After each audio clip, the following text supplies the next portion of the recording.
Hello my dear students, today again I am your Rashmi Didi. તમારી સામે સ્ટેટિસ્ટિક્સનો જેમ મેં તમને પ્રોમિસ કર્યું હતું એવી રીતે સેમ ક્વેશ્ચન માટે જે મીન ફાઇન્ડ કરવાનું છે એ ક્વેશ્ચન લઈને આવી ગઈ છું. તમને એક્સપ્લેન કરું છું. મીનમાં તમને ખ્યાલ જ હશે અગર 10th સ્ટાન્ડર્ડ સ્ટુડન્ટ તમે છો તો કે મીનમાં આપણે 3 મેથડથી ફાઇન્ડ કરવાનું છે. તો મેં અહીંયા સેમ ક્વેશ્ચનમાં ત્રણેય મેથડ ઇન્ક્લુડ કરી દીધી છે. જો તમારે સેપરેટ મેથડ સમજવી હોય તો તમે મને જરૂરથી કમેન્ટ કરીને જણાવજો. Meanwhile, let us start with the question. Here is to find mean. Mean એટલે શું કીધું આપણે? એવરેજ.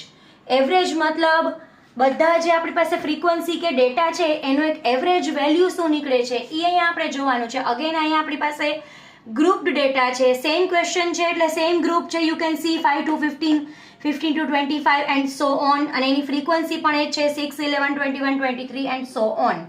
રાઈટ? હવે